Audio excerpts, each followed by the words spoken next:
Hi, this is Reinah. Reinah came to me when he was around 6 years old, and I've had him for around 12 years. He's been trained exclusively using the principles of equitation science, and so therefore I wanted to share with you what he understands the aids and commands to be in order to keep you safe and to keep him safe. So his training has been very methodical, and I've tried to keep it really clear because that's how we get a calm, obedient, relaxed horse. So when you are standing near your horse or near him, you need to make sure you're not standing in front of his front legs in case he has a stumble or a fright.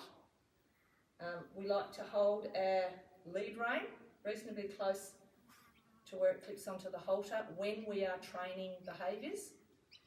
When we are parked, which is what we're doing here, we want to make sure we've got a nice loose feel on the rope. We want him to stay there because we've trained him and he understands to stay still. And it's the same when we are sitting on his back. We're never going to be putting pressure on his head while he's parked. If we want the horse to stop or to step back, I'm going to lift my lead rein towards his throat, which places pressure on the nose piece, and hopefully he's going to step backwards. If he doesn't step backwards, I can lift the lead rein and then I can give it a little vibrate. When I want to lead him forward, I'm going to push the lead rein forward where it will touch his chin, and I'm going to ask him to walk forward before I step away. And then I'm going to walk with him.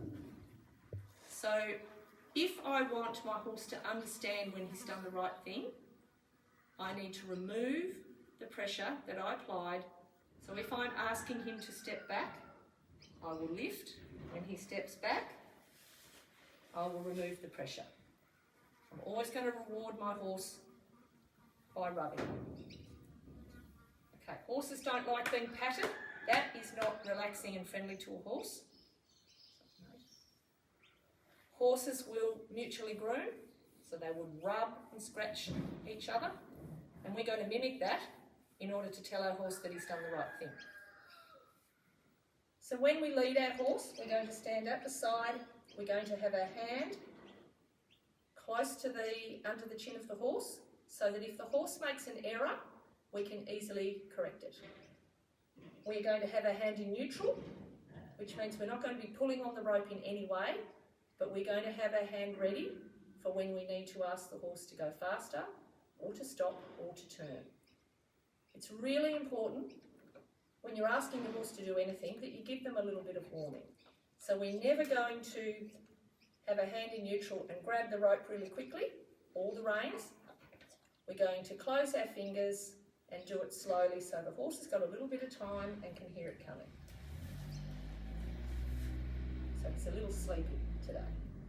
So I'm going to lead him around and I'm going to show you where you should stand and what you should do with your lead rein aids in order to get your horse to understand what you're asking.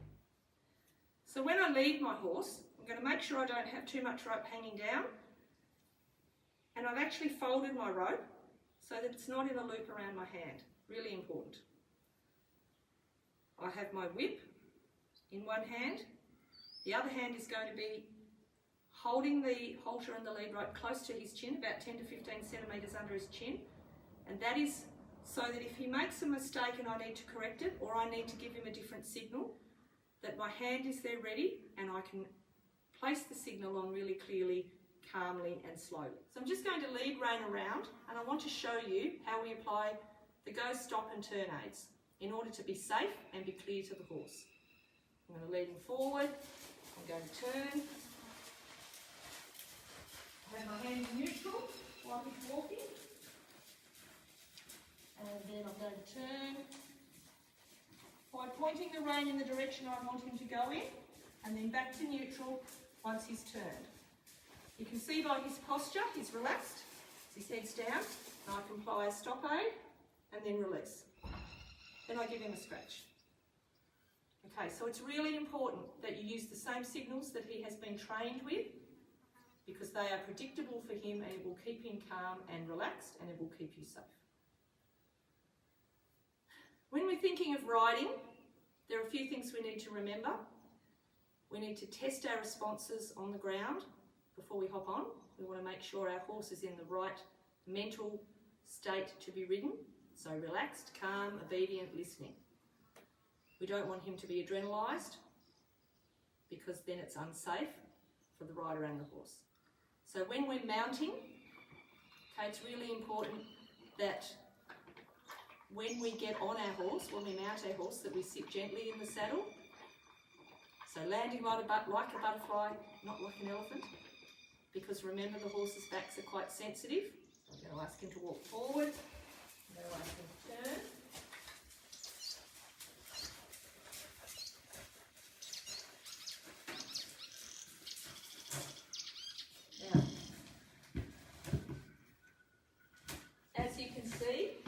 Standing close to the mounting block, so I'm going to ask him to move closer, and this is simply a trained response.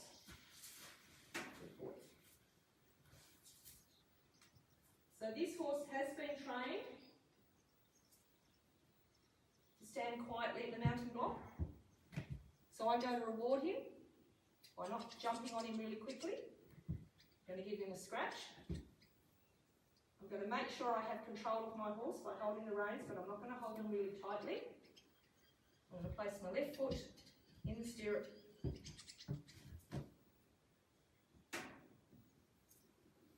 And gently put my leg over without hitting anything, and I'm going to sit quietly. And get myself comfortable. And again, I'm going to scratch him. I'm going to reward him for standing quietly. So when I'm confident that he's standing quietly and he's okay and I'm comfortable, I'm going to ask him to walk forward, and I'm going to do that with this part of my calf, my leg, and I'm going to squeeze it in towards the horse. Hopefully, for a count of 2, and my horse will walk forward. So 1, 2, release. Now I release that squeeze when my horse walks forward.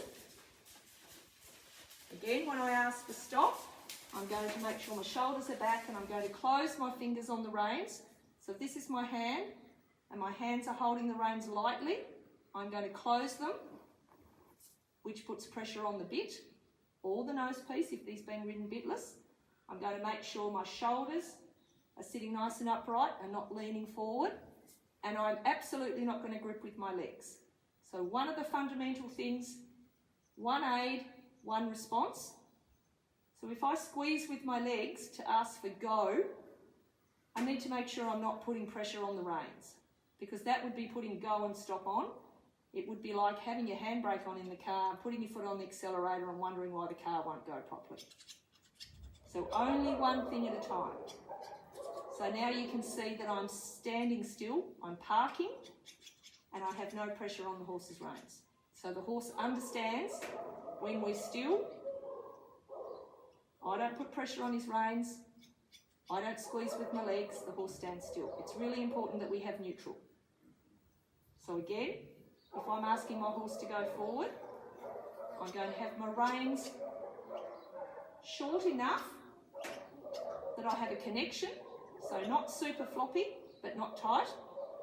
So you can see there's no pressure on those reins, but they're not loopy like that. So I'm going to have them short enough so that if the horse went too fast or got a fright, I could close my fingers and use that stop button that works so beautifully, but I'm not going to have it so tight that he goes, I'm not sure whether we're meant to be stopping or going.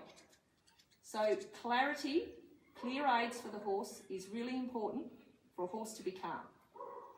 So I'm going to have my reins ready, I'm going to sit up nice and tall, get comfortable, I'm going to make sure there's no pressure on the reins, and I'm going to squeeze with my legs, and the horse walks forward, I'm going to release. Now if he goes too slow, he's going to do the slow here, I can squeeze again, and there he's going a bit quicker. If I want to turn, I can take both my hands in the direction I want him to go in. Again, When he turns where I want to go, I'm going to release the turn. I want to turn to the right, I can take both hands in the direction I want to go. If he doesn't understand that, because our bodies are doing something weird, I can open a rein. I don't want him to bend his neck. I want him to move sideways with his legs. I can open that rein up. That's our inside rein. And our inside rein is the one on the inside of the circle. So I can open the rein, he turns, I return it back to neutral. We are always going to go back to neutral.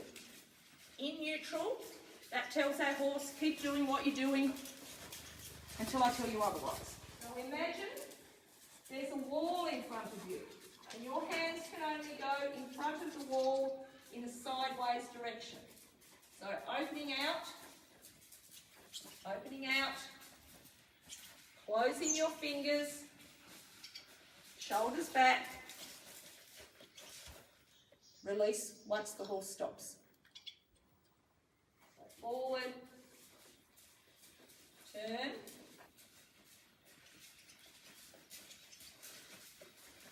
shoulders back, close fingers, release when the horse stops. Now, if I'm going to scratch my horse while I'm riding, I'm going to scratch him right in front of the saddle on the withers, which is where horses groom each other, but I'm not going to let go of my reins in order to do that. I can do that with one rein, give him a scratch. And he will stand still, provided I don't give him an accidental cue, until I ask him to do something else. So when we're giving our aids, we're always going to give our aids in fair time for the horse to register what we're asking. We're not going to surprise him, so that he understands and he doesn't have to be worried about something happening randomly. Horses love predictability. That's what makes them calm.